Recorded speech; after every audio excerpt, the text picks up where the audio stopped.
but I think once it's all over. Right along this eastern coast.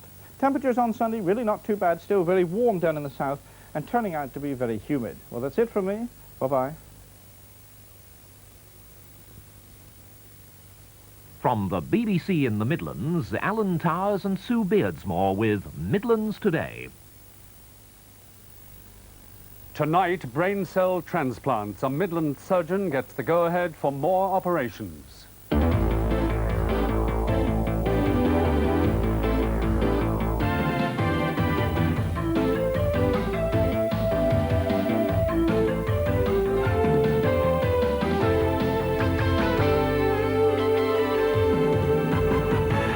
Good evening. After the local elections, Labour jumped for joy in Wolverhampton, but the Tories celebrate in Derby. On the way to Wembley, the Midlands soccer side in their fourth final. And the water skiing champions go to Chasewater. The Midland surgeon who performed Britain's first brain cell transplant operation says he's been vindicated by the guidelines issued by the British Medical Association today. Professor Edward Hitchcock's work at the Birmingham Neurosurgery Hospital has caused controversy, partly because he went ahead before the ethical guidelines had been formulated. Now he'll perform more operations under the new rules. They say that fetal material used for transplants must be dead. The woman who's had the abortion or miscarriage must give her consent for its use. Abortions solely to provide transplant material are unethical, and there must be no sale of fetuses. This was where Britain's first brain transplant operation took place last March. The brain of a 61-year-old woman suffering from Parkinson's disease was injected with brain cells from a fetus. Her condition, like that of a second patient who's also from the Midlands, has improved. After today's announcement by the BMA, the surgeon says his programme will continue. Yes, we have a number of patients who are due to come in and be assessed with a view to proceeding with this operation. How soon do you think you'll be performing similar operations? Well, everybody asks me that, and I can never give an answer, because it depends on whether each patient or a succession of patients are satisfactory. He says his procedures already meet the BMA's requirements and that he has no ethical worries about what he's doing. Well, we followed the Peel guidelines, and they say that the mother must have no special wishes in regard to the disposal of the fetal products, but they do not actually write a formal permission, and the BMA guidelines, as I understand it, will add that to it, and I think that's very good. One view he's had to face argues his work is the thin end of the wedge, that now there's a need for fetal material, it opens the possibility of abortions being performed to meet that demand. Well, that sort of argument could be applied to all transplant work, couldn't it? Is that taking organs from a dead person is the thin end of the wedge for murdering someone to supply them. It hasn't happened. I don't see why it should occur in fetal work either. Professor Hitchcock believes his work is valuable, and he says it's only a matter of time before other surgeons throughout Britain copy his work. After last night's local elections in the Midlands, the main parties have spent the day celebrating. In the East Midlands, the Conservatives are jubilant at taking Derby. In the West Midlands, Labour are celebrating victory at Wolverhampton. John MacLeod has the details of last night's elections, the first real opinion test since the general election. And what that opinion test shows is that in the West Midlands inner cities, where Mrs Thatcher said there was much to do, Labour's popularity is increasing. The rows over poll tax and benefit cuts have hit the Tories, but not in the East Midlands. They took Derby, which Labour had held since 1979. And after the recent upheavals in the alliance, the SLD have effectively stood still here, but they'll be happy with that. Now, the key results highlight the east-west political divide. Tory gains in Derby and Amber Valley, that's the Ripley area. Labour gain Wolverhampton and increase their majorities in Birmingham and Walsall. Labour's one-seat gain makes Tamworth a hung council, so too is Cheltenham, where the Democrats fail to make any headway. We have two reports from the East and the West Midlands. Today's a Labour Day! Labour's biggest prize in the West was Wolverhampton, where they ousted the Conservative Democrat coalition, which had been in power just a year. I'm very pleased indeed, but it's no more than I expected. From Christmas I've been very conscious of the fact that the many changes that were taking place both nationally and locally, was going to have a real resounding effect. Well, I think it reflects the national trend. There have been several factors that the government have put into position at the moment which have worked against both the Conservatives and the Democrats in this town. I'm very disappointed. This has been a good Conservative administration that has served Wolverhampton very well. And had the election been fought on local issues, we should have won every seat. Labour jubilation in Wolverhampton then, also down the road in Birmingham. 4 gains from the Tories in a council the Conservatives had said they hoped to win. I think it's a vote of confidence in a good and well-run local authority and a vote of no confidence in Her Majesty's government. Just outside Birmingham, historic Tamworth. 400 years from its royal charter and celebrating the bicentenary of its most famous son, Sir Robert Peel, founder of the modern Conservative Party. Labour's success again here, but the Tories, appropriately, hold on. They lost a seat, so the council chamber is now evenly divided, 15 apiece. But the Conservative mayor will use his casting vote to ensure his successor is a Tory too, and with that they can retain control. I did actually discuss on 1 or 2 occasions, I could see it happening. I might well end up having the last word. Sir Robert Peel might well have enjoyed this particular piece of politicking. The sun came out the morning after the Conservatives captured Derby. Their victory, unlike the weather, was something the Tories had planned. People are less concerned with how the money's raised, they're more concerned with how the money is spent. And they turned out in their thousands to make clear that they want it spent carefully. The voters felt they were paying too much in rates. The Labour Party paid the price. The best-known casualty, the Mayor, Nancy Warman, who lost her seat. But last night on BBC Radio, she said goodbye with the air of the seasoned campaigner. Well, I mean, it's the people's choice, darling. You can't do nothing about it. A few miles north in Amber Valley, there's daily ritual slaughter at the American Adventure theme park. Last night, the council leader swore off Labour. He'd been running the authority with the help of independents. Now the Conservatives can do it by themselves, thanks, he says, to Labour policies. I think the penny's dropped at last with the people of Derbyshire. The Labour Party is bad for the people of Derbyshire. Why? Well, with their silly things they're doing at county and the way they treat ratepayers with contempt in the way they spend the money. The ratepayers of Amber Valley, the area around Ripley, can expect the rules of the marketplace to influence Councillor Ely and his colleagues. There's talk of many council services being privatised. Well, now, to assess the changes of the local councils, I've been joined in our Nottingham studio by political analyst Roger Isles. Mr. Isles, why did Labour do so badly in the West Midlands and yet so well in the West Midlands and yet so badly in Derby?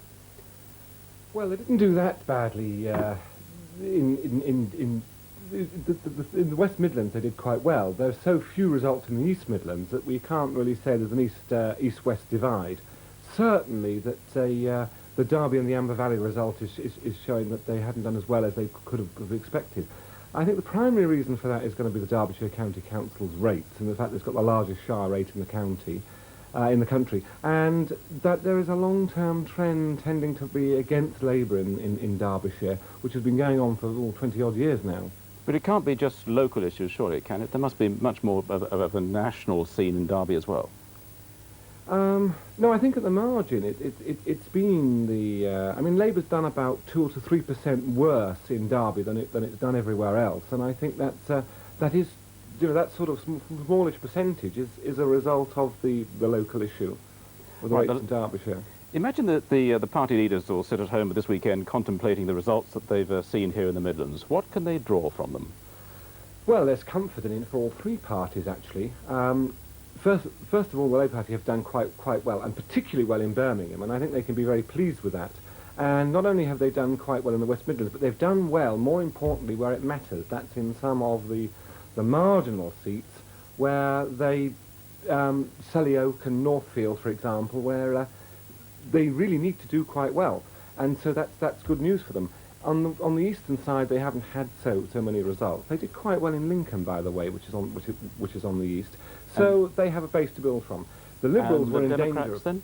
the Liberals were in danger, and the Liberal Democrats were in danger of being wiped out in the Midlands, and what small representation they've got. They haven't. They've held on to that. They actually made one seat gain in Birmingham. And yet the Conservatives can take comfort for the fact they haven't done as badly yesterday as they did in, say, 1 year into the government in 1971 or 1 year into the government in 1980. They've done worse than 1984, 4 years ago, 1 year into Mrs. Thatcher's second term, but not as badly as 1980 or 81. So that Mrs. Thatcher can sort of say, well, this is the normal yearly movement against us, and I'll not take too much notice of it, at least not yet. Roger Howes, thank you very much indeed. Good night. Thousands of pottery workers in North Staffordshire have voted against taking strike action in their attempt to improve on a 5.5% pay offer. The result of a 5-day ballot among more than 20,000 workers was announced a short while ago. Richard Phillips reports from outside the headquarters of the Ceramic and Allied Trades Union in Stoke-on-Trent. It was a close-run thing. 51.8% against strike action, 48.2% in favour. The ballot has been going on all week and has involved workers from 70 firms in the potteries. This outcome is perhaps the one that has been most predicted, and it's the outcome which goes with the history of no mass industrial action in the potteries. With me is the General Secretary of the Ceramic and Allied Trades Union, Alf Clowes. Alf, what happens now? Well, what happens now is we shall spend a few days analysing the results. We shall be in touch with the Federation, and we'll arrange to meet them and discuss all the ramifications of the ballot. Do you think there is likely to be more voting, or are we saying now that there will be no strikes in the potteries? Well, the members have made their position quite clear, and as far as that goes, we can no longer consider strike action in this particular negotiation. That was Alf Clowes talking to our reporter Richard Phillips. Now some more of the day's Midlands news.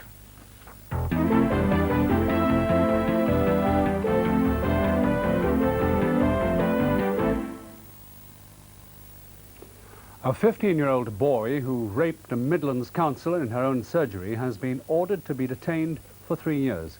At Dudley Crown Court, Judge John Evans directed that neither the boy nor the councillor should be identified. The court was told the boy, wearing a stocking mask, was alone in the room with the councillor, and he threatened to kill her if she tried to escape. A system using gas from landfill sites to generate enough electricity for 5,000 homes has been opened in North Warwickshire. The gas is produced from household rubbish, which has been covered over at a site at Packington. The Packington site, in the heart of the Green Belt area of North Warwickshire, handles over 1 million tonnes of waste every year. It's part of the estate of the Earl of Aylesford. 15 years ago, when the project started, this was a very obnoxious village tip threatened with closure. Today, it's one of the largest landfill operations in Europe. The waste, a mixture of household, commercial and industrial, is compressed into cells and capped with clay, which produces landfill gas, which hitherto has been regarded as hazardous. It is a mixture of two very different elements, essentially at least. One is methane, which can explode, and the other is carbon dioxide. Now, 3% methane in air would barely ignite, but 3% carbon dioxide in air would asphyxiate you. You would strangle and die.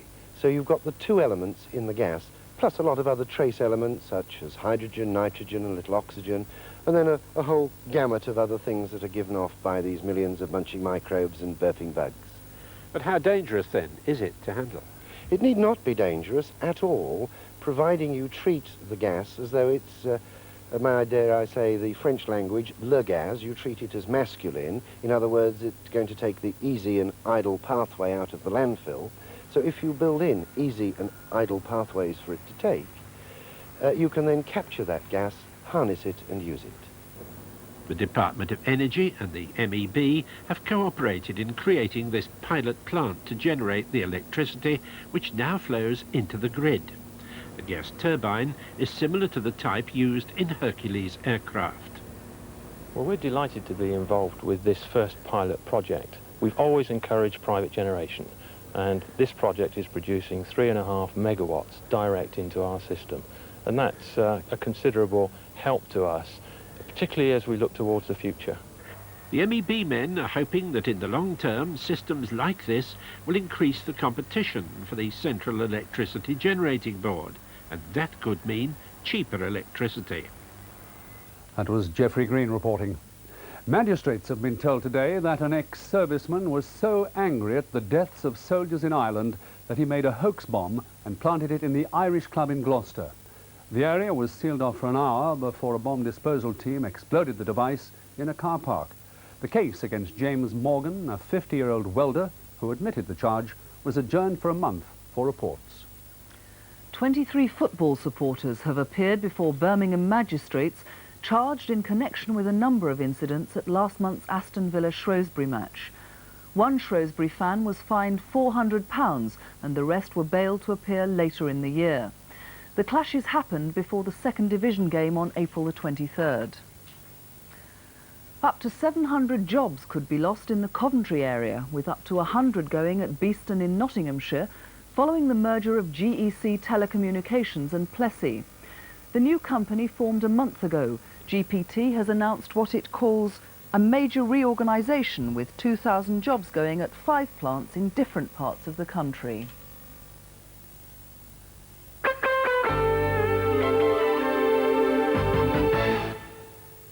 Now, the big question in sport tonight is who's going up and who's staying down. We preview the vital promotion soccer games. Also, Telford United at Wembley yet again, and water skiing from Chasewater.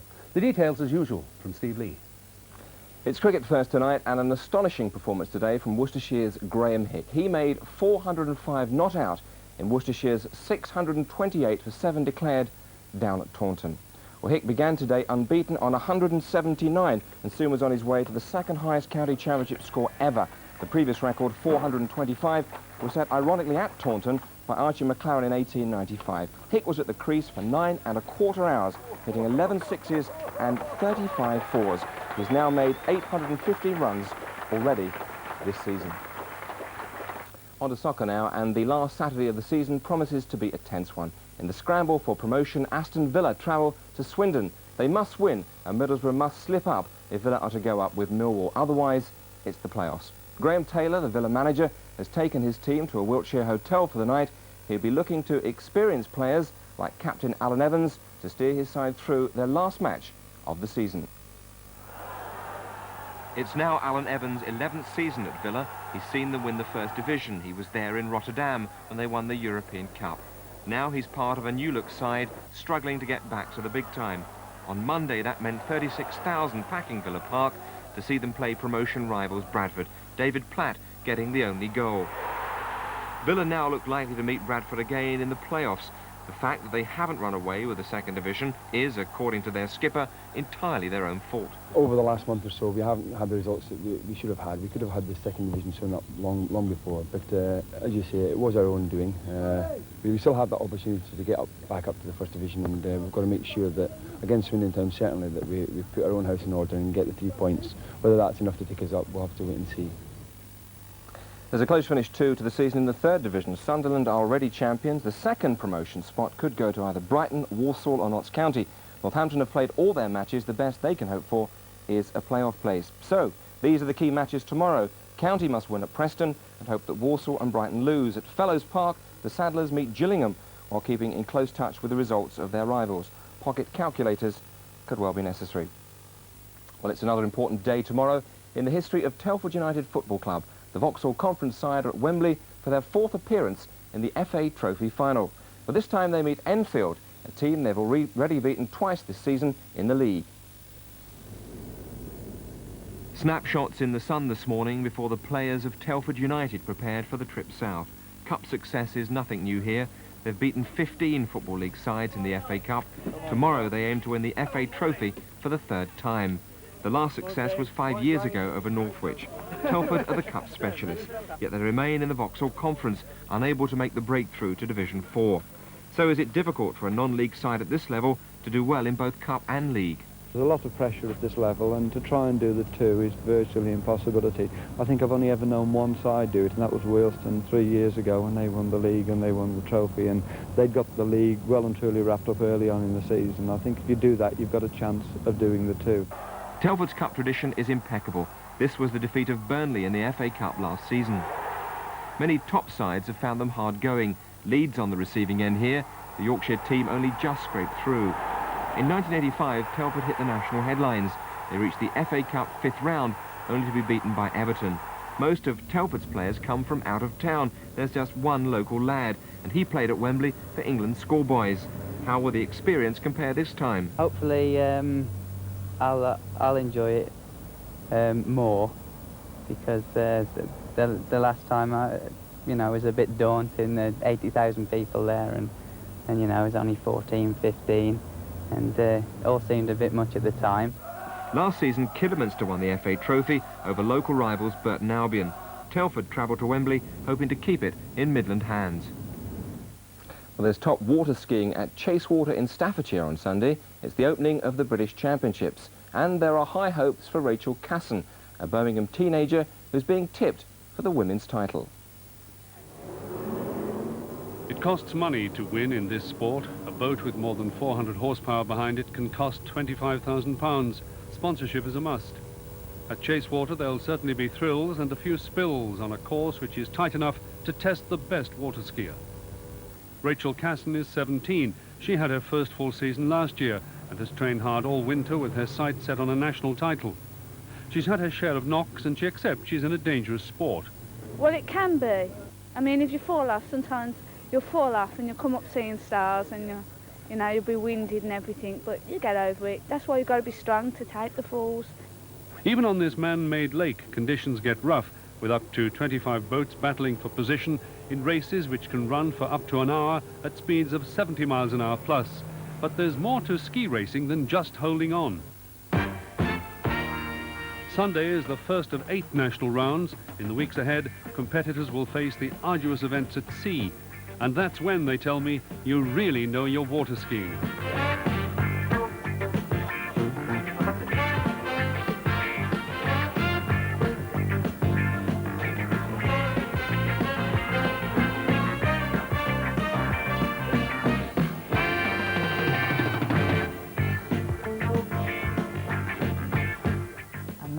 On Sunday at noon, and it looks as though they're going to have good weather for it.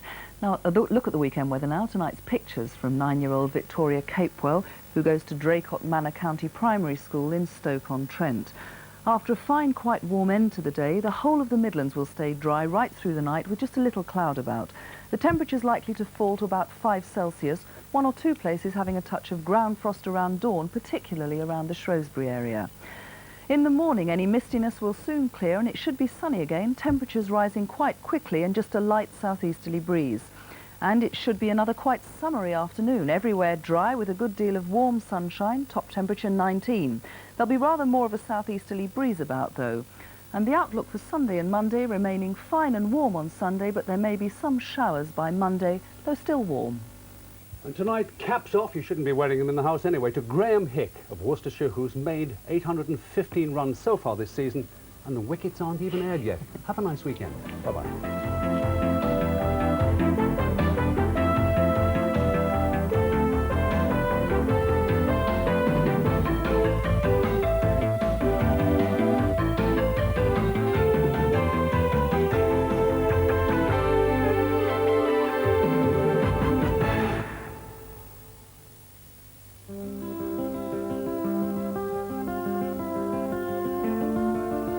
Hello, I'm Tony Butler.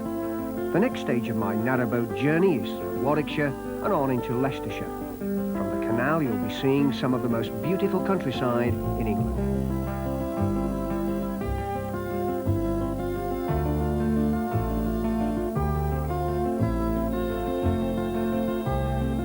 Boating Butler tonight at 8 o'clock on BBC2 for the Midlands.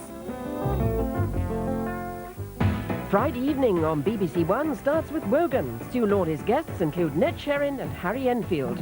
Then at 7:40, Paul Daniels hosts the game where everyone's playing for time. Hello, good evening. Yes, it's back back again, just when you thought it was safe to watch the TV. Every second counts. In Dynasty at 8:15, Crystal discovers that where there's a will, there's a way. Alexis Colby has no business being this close to the governorship of the state. She must be stopped.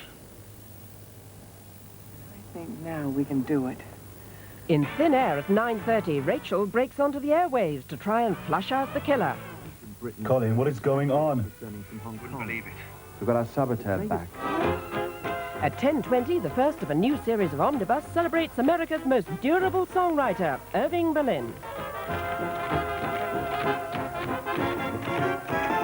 And with the final programme for Europe Against Cancer Week, Help is There at 11:40 and amateur boxing at 11:50, this is Friday evening on BBC One.